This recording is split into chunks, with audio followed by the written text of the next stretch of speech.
ridiculous.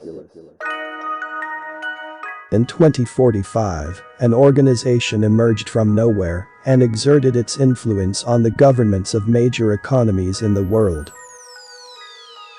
It made a name for itself through its breakthroughs in improving human strength and mental capability.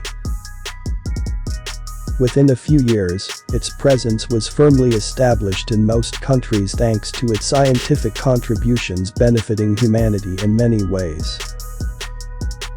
People was potentially given longer lifespan and improved physique through transplanting a special gene discovered by the organization.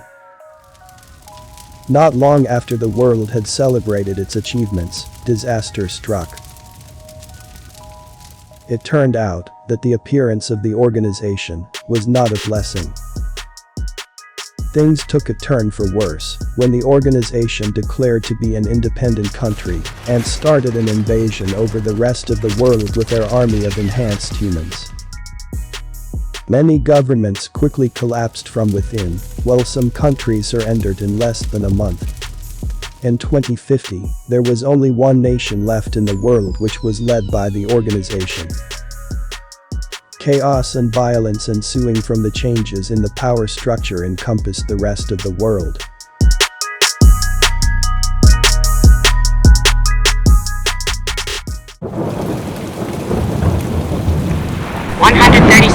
Are you ready to roll out yet?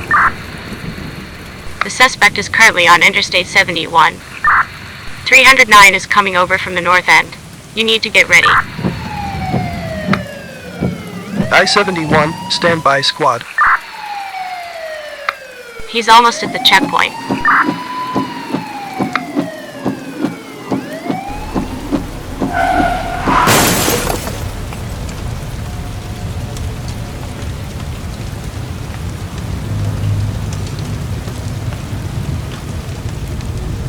.136 on the scene.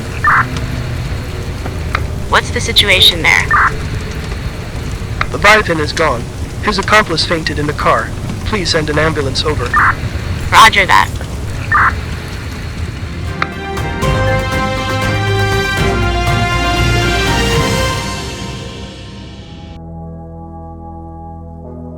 Last Friday, the 13th of June, the terrorist with the alias Leviathan, a man with 1,000 faces, was finally tracked down by police. After 1-hour-long pursuit on the interstate highway, he managed to miraculously elude the police once again despite sustaining injuries when his car crashed into the side road. His accomplice, who drove the vehicle, was identified as Michael Jung, a leading expert in the field of neuroscience. He was hospitalized afterwards due to the resulting car crash. If found guilty, Jung would be sentenced to an indeterminate imprisonment for his participation in the escape plan of Leviathan and involvement with other terrorism activities.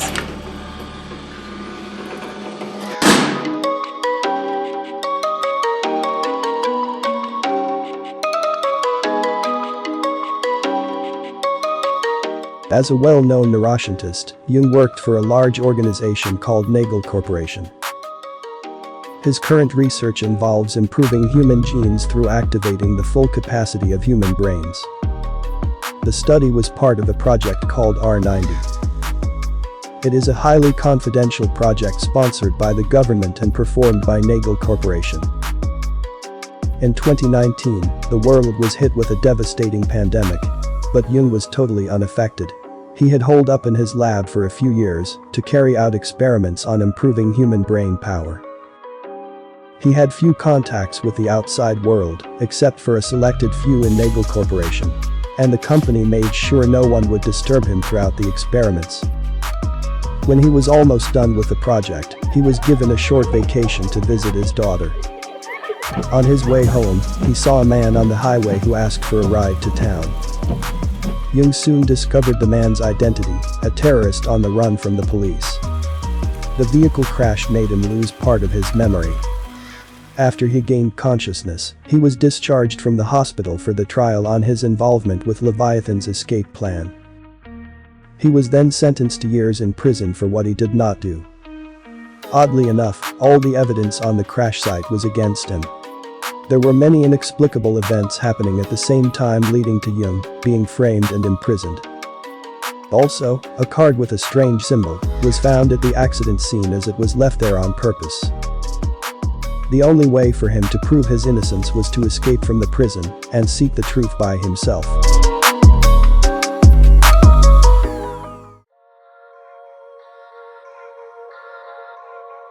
Getting out of prison is easier said than done. The moment Jung was found guilty, he was immediately sent to the Dawn prison, which was situated on an island surrounded by the ocean. The only way out was sailing across the sea to the nearest city. The Dawn prison was well known for being highly secured to hold up the most notorious criminals. External walls, floors and ceilings of the building, and every cell were constructed with reinforced concrete with minimal openings designed for ventilation. CCTVs were installed at the corridors and prisoner cells to monitor their movement at all time. The boundary of the prison was off limits due to the presence of high-voltage electric fences with anti-climb razor spikes all around. Climbing over the fences was considered an impossible task.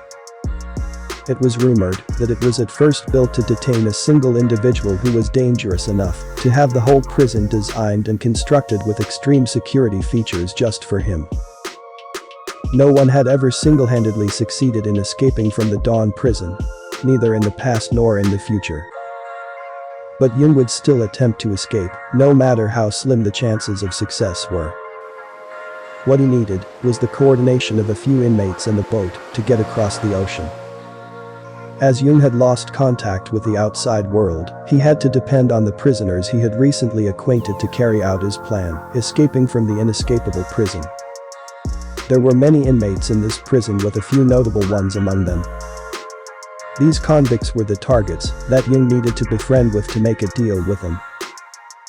However, he was cautious in selecting people to participate in this plan. He didn't want to talk to the wrong person. Once the plan was revealed, he might be imprisoned in a more secured place without any hope of ever escaping. Among numerous inmates in the Dawn prison, Frank was the one that Jung trusted the most. Frank was the mastermind behind the case of valuable objects and money being stolen at the most well-known auction houses. He was imprisoned at the Dawn prison because no other prison can hold him down for more than a month. He wasn't doing the deed simply for wealth. He had a sick daughter who needed treatment urgently, and he got no other way. He would do anything for his daughter. As he was imprisoned in the Dawn prison, Frank was extremely worried about his daughter's well-being, as she was at the critical stage of her treatment. Frank had been trying all means to get out to the outside world so that he could help his daughter. Jung sympathized with Frank, as Jung also had a daughter that he had not met for years, all because of the whole ordeal caused by Leviathan. Jung found Frank to be a brave man who would sacrifice anything for his familial love. Also, Frank was a lock-picking master who could even unravel the most complex codes at the most secured auction house. He was the first inmate that Jung chose to form an escape plan together. Peter was the second inmate that Jung approached. He was a short guy with his smile on his face. He was a sociable person who shared with Jung about how the Dawn prison system worked, its weak points, and even his proposed prison break plan, which guaranteed a successful escape. Peter was known for his ability to collect information in the prison. His skill in breaking into secured places was also quite astounding. Many believed that he could enter any place in the Dawn prison if he wanted. But Jung had not decided whether he should pull Peter over to his team for something he had pondered about recently. Another prominent prisoner that Jung met was Anpu, an old man with life imprisonment sentence. No inmate knew how long he had been here. He had an unusual air surrounding him, and Jung felt it more than anyone else. Anpu knew almost every person in the vast Dawn prison, but he rarely talked to others, but many inmates were submissive when being in contact with him. He was detained in the cell with the highest security, with guards patrolling 24/7. The old man was also interested in Jung in a weird way, as he took the initiative to befriend Jung. With the help of the old man, Jung was sure that many other inmates would cooperate with him to execute his prison break plan. The only thing made Jung hesitate to ask Anpu to join him was his mysterious origin. There was no one in this place who knew anything about the old man. Maybe the information about him was purposely restricted for some reason. The last inmate that Jung considered to include in his lineup was the self-declared prisoner's boss with the nickname Belphegor. He had long forgotten his real name given by his adopted parent. He was the prison boss, as most prisoners listened to his orders. Even prison guards somewhat respected Belphegor. He had a weird demon tattoo on his body which gave Jung a creepy feeling about this man.